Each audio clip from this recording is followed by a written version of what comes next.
Hello Math 1 students. Today we are going to do the Math 1 Module 1 group review part 1 solution. So let's move to the very first part. This is basically the review of Module 1 of MVP curriculum, Math Vision Project curriculum, Vision Project curriculum, Module 1. Alright, so it's a kind of review for that. So let's move to very first question here. We have been given that for any pattern, recursive formula is given by this. That's the recursive formula. What do you know means we have to answer the following questions. So let's move to the very first question. Is that an arithmetic or geometric? If we have to think about it, so we see whenever it's written like this, where it's something added every time to a sequence or a pattern, then it's to a sequence or pattern, it is going to be arithmetic sequence. So this is going to be arithmetic sequence. So we can write our answer, it's going to be arithmetic. So I hope you already did that. So I'm just posting the solution here, arithmetic. And then if it is an arithmetic, then for sure we have common difference. We don't have ratio. If it is geometric, then it has common ratio, but if it is arithmetic, then it has common difference. So we can write it's a common difference. But they're asking what is it? The common difference. Common difference is always by the number what the sequence is growing, the series is going. So this number 4 is the common difference. So that's going to be 4. Alright, that is your D.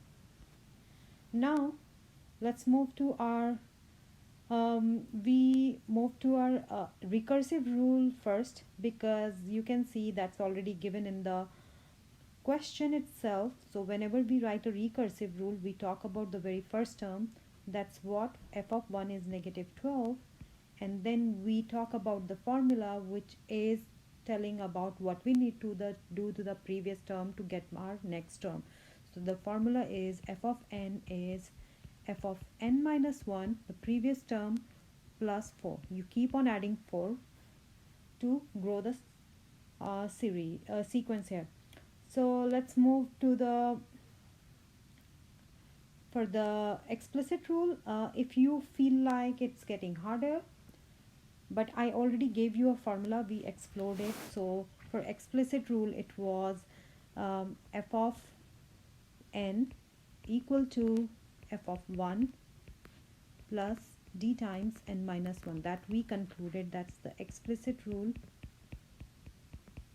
So you have to always use the same one. So you just keep on copying down the same way, f of n, and f of 1, my first term was negative 12, and d is 4 times n minus 1. So that's my answer. So I just write it down here.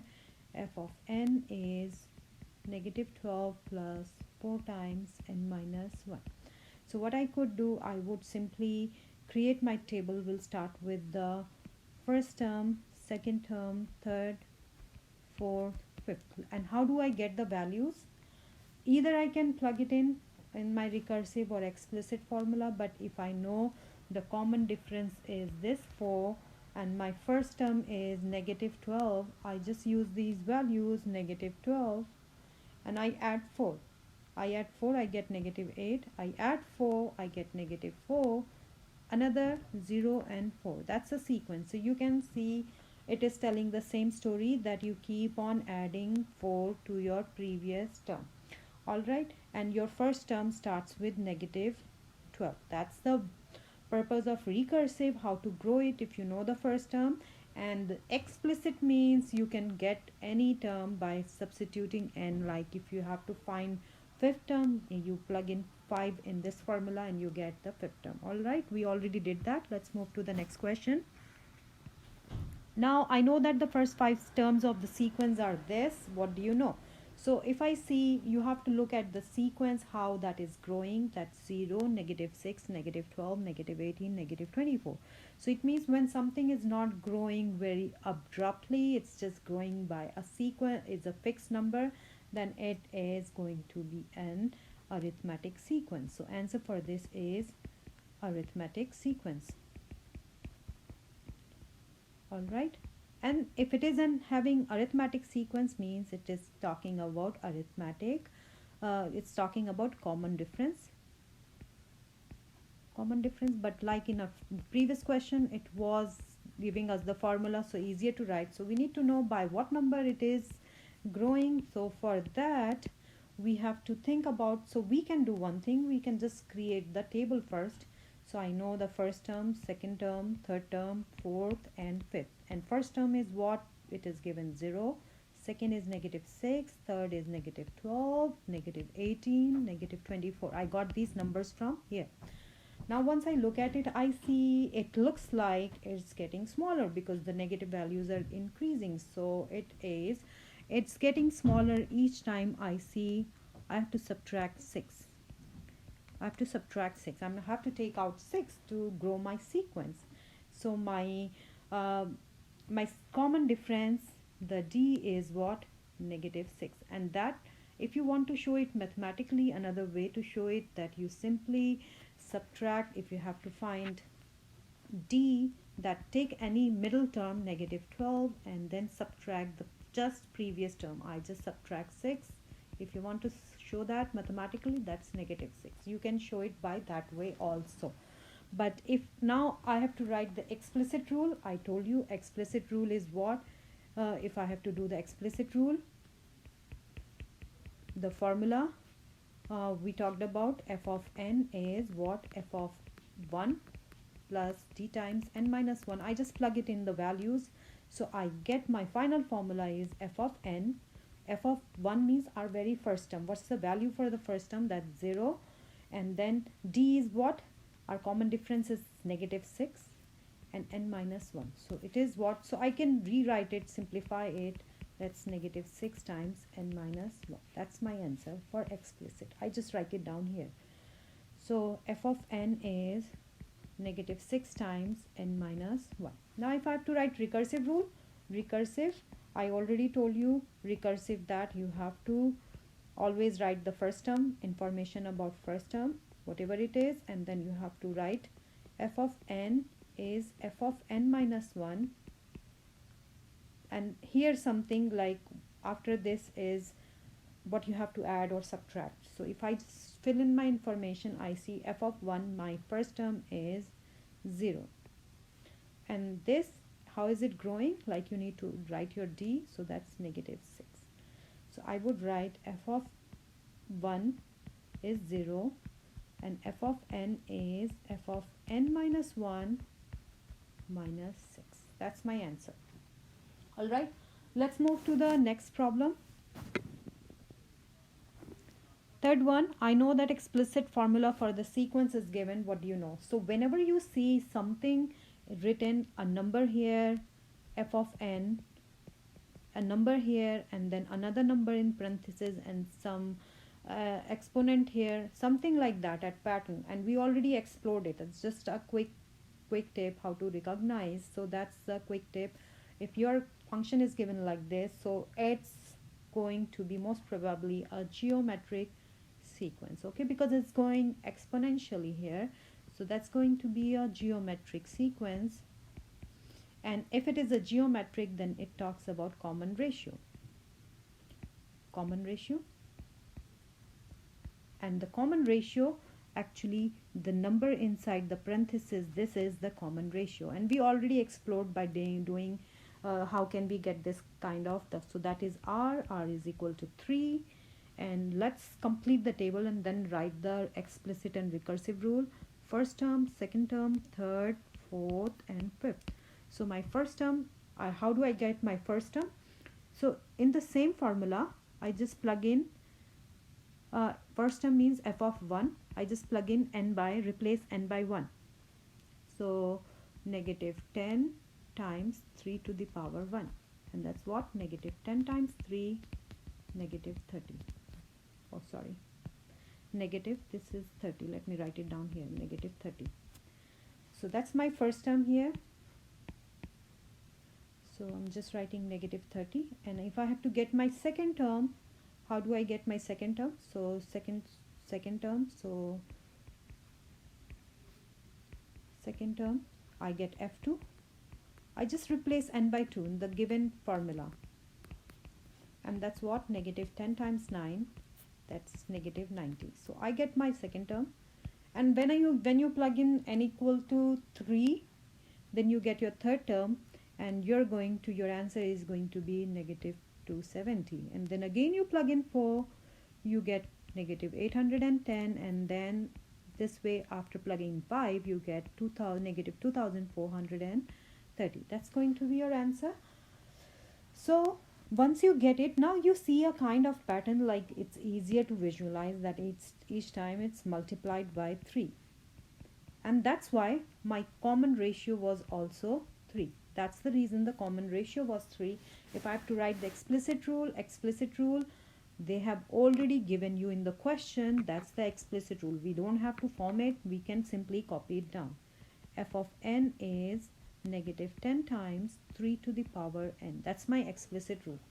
Recursive, like the way we talked about in the arithmetic sequence, we talk about the very first term.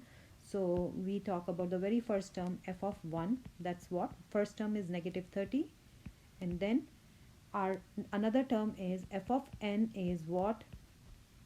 F of n minus 1. We used to write in arithmetic, we used to then plus d, whatever it's growing. But it's a geometric, so it's going to be multiplied by something, because our common ratio is 3. So it's going to be, each time you have to multiply by 3. So you write that 3 here. So that's your recursive rule. So I hope you get it. Let's move to the next problem. Next problem, that's it was question number 4. Okay, 4 number A. So they have given two sequence, arithmetic sequence and geometric sequence. For this one, if I just go to this arithmetic only, and I have to find the missing terms in the sequence, how do I do that? For this one, I told you a quick way, either you can get the difference or gap, but another way to do so is to, first term is negative 4, 7th term is negative 34. So it is just like from here you can have different ways, but I take the distance between the y values. So negative 34 minus 4, distance means you subtract, over distance between the x values, so 7 minus 1. So I'm just keeping this bottom part on top and this one and the bottom. All right, and that's actually your d. If it is an arithmetic, it's a d, and you simplify it, negative 34 plus 4 over 6, and that's what, negative 30 over 6, that's negative 5. So sequence is growing by negative 5, means each time you need to take out 5, or you subtract 5, or you minus 5. You can do different ways, say the same thing. So negative 5, so that's negative 9. I subtract 5, negative 14, negative 19, negative 24, negative 29. I just keep on subtracting. So that's my missing values, and in explanation part I'm just leaving it for you. You can write that whatever we did, just take the distance between okay, or let me write down, d is distance between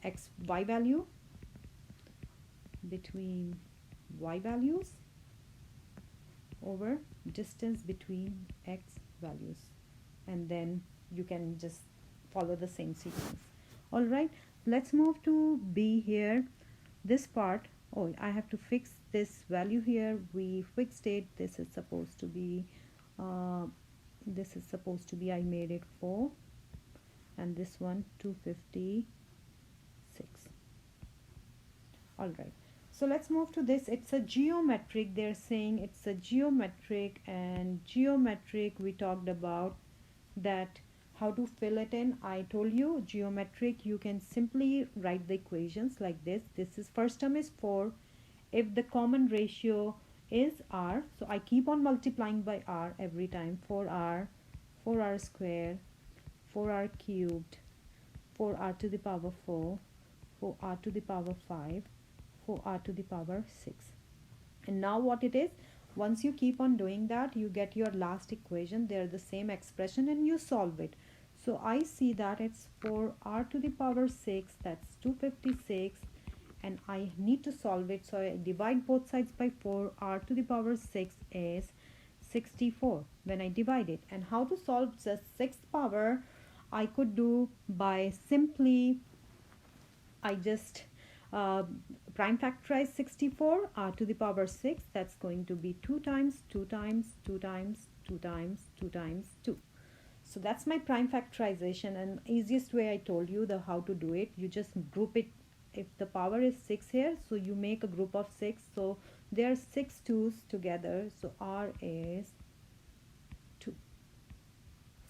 All right, so R is, in this case we get R as,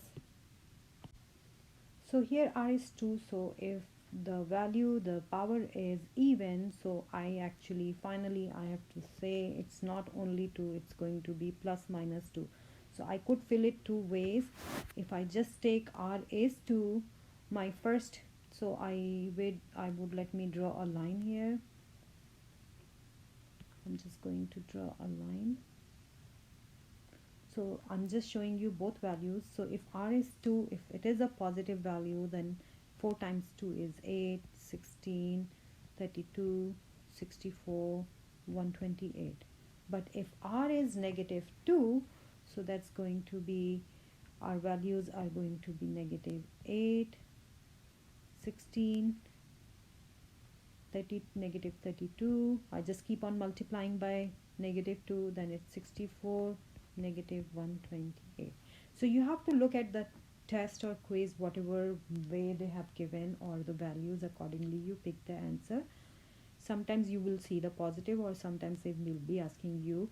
So this one we are getting when R is 2, and this one we are getting when R is negative 2. And you can explain the same thing, that by finding the common ratio and explanation you can write on your own. Whatever we did, you try to explain, or any other method you did on your own. All right, please let me know if you have any question. Thank you, stay safe, bye.